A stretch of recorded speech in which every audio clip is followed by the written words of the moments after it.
Se você leu ou até mesmo assistiu a alguma das obras de Dan Brown, o autor de O Código da Vinci e Anjos e Demônios, lembra?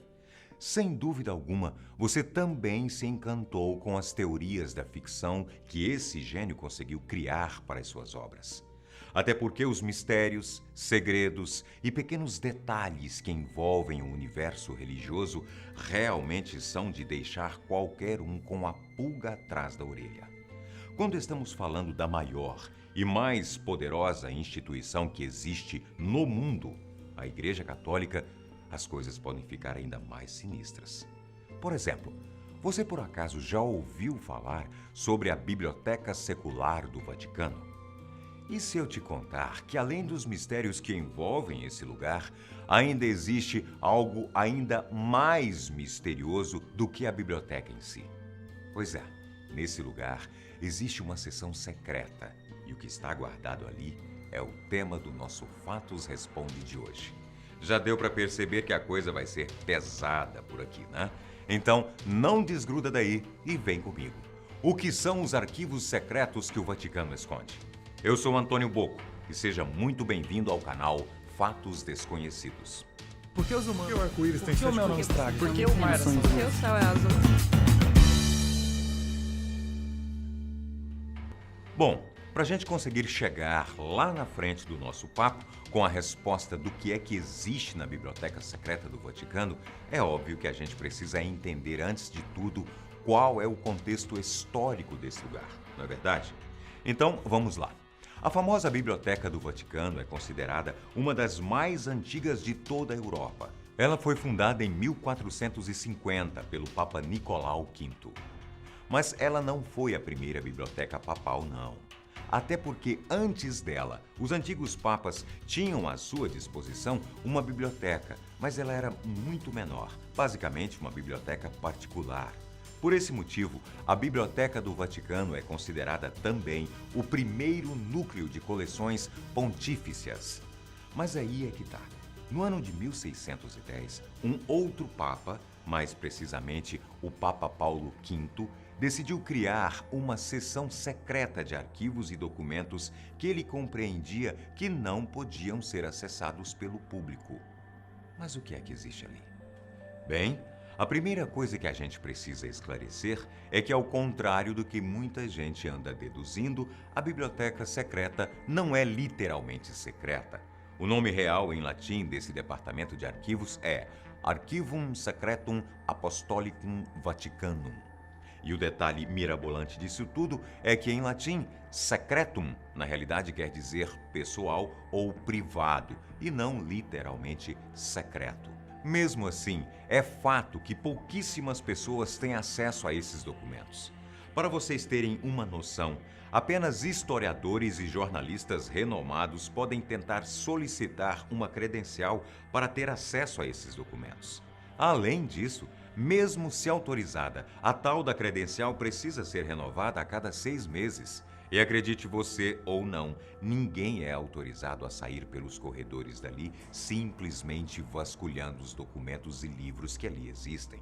O que acontece é que existe uma espécie de catálogo gigantesco que contém o nome da maioria das obras. Isso mesmo, eu disse a maioria.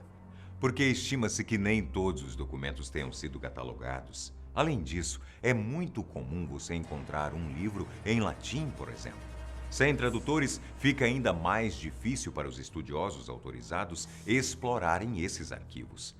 Para piorar de vez e dificultar ainda mais a vida de quem insiste em tentar descobrir o que existe por ali, apenas 3 títulos podem ser acessados por dia. Por isso, é bom não errar na hora de fazer a sua escolha. Caso contrário, você precisará ir para casa ainda mais cedo e sem ter feito todas as suas pesquisas. Agora, outro dado bastante surpreendente é que no século XVI, o Papa Sisto V determinou que o acervo secreto do Vaticano deveria ser retirado da biblioteca e transferido para o Salão Sistino, um local fechado e privado. Além disso, você provavelmente vai se assustar quando eu te disser que esse acervo secreto conta com nada mais e nada menos do que 85 quilômetros de estantes e prateleiras, e estima-se que mais de 1 milhão de arquivos existam por lá. Mas então, o que é que dizem esses documentos, hein? Indo diretamente ao assunto, o que sabemos é que depois de séculos fechados e praticamente escondidos, no ano de 1881, o Papa Leão XIII decidiu permitir pela primeira vez que estudiosos tivessem acesso, mesmo que restrito, a esses documentos. Lembra que eu te contei de todo o burocrático sistema que existe para se conseguir ler alguma coisa que seja desse acervo? Pois é. Foi, portanto, nessa época que se descobriu que o acervo possuía todas as correspondências papais, ou seja, todas as cartas que haviam sido recebidas ou enviadas por papas, além de todos os documentos históricos da Igreja, como, por exemplo, os manuscritos que haviam sido feitos nos julgamentos da Santa Inquisição. Há alguns anos, por outro lado, e para total sorte dos curiosos, o Vaticano decidiu disponibilizar pela primeira vez 100 itens para exibição pública desse acervo, para comemorar 400 anos da Biblioteca Secreta. A exposição aconteceu nos Museus Capitolinos, em Roma. O que foi encontrado por lá de mais relevante foi, por exemplo, o documento de excomunhão de Martinho Lutero, uma petição de 1530 que pedia que o Papa Clemente VII anulasse o casamento do rei Henrique VIII. Inclusive, foi a recusa de aceitar esse divórcio que fez com que o rei Henrique fundasse a Igreja Anglicana. Deu para ver a importância do documento, né? Outros documentos expostos do acervo secreto foram as correspondências relativas ao julgamento de Galileu Galilei, que foi condenado pela Inquisição depois de divulgar que a Terra é que girava em torno do Sol. Algumas cartas enviadas ao Papa Pio IX, escritas por ninguém mais e ninguém menos do que Abraham Lincoln. Uma carta de Michelangelo, que foi enviada ao Papa Júlio II.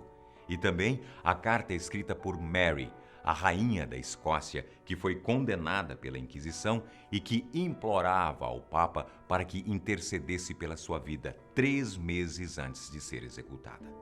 Ou seja, deu para a gente perceber que muita, mas muita coisa importante existe nesse acervo.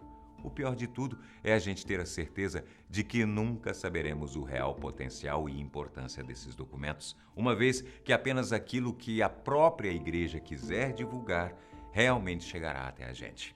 E é exatamente essa circunstância que nos faz pensar o que é que eles podem estar escondendo de tão importante, que até os dias de hoje só divulgaram esses 100 documentos e restringem ao máximo o acesso a esse lugar.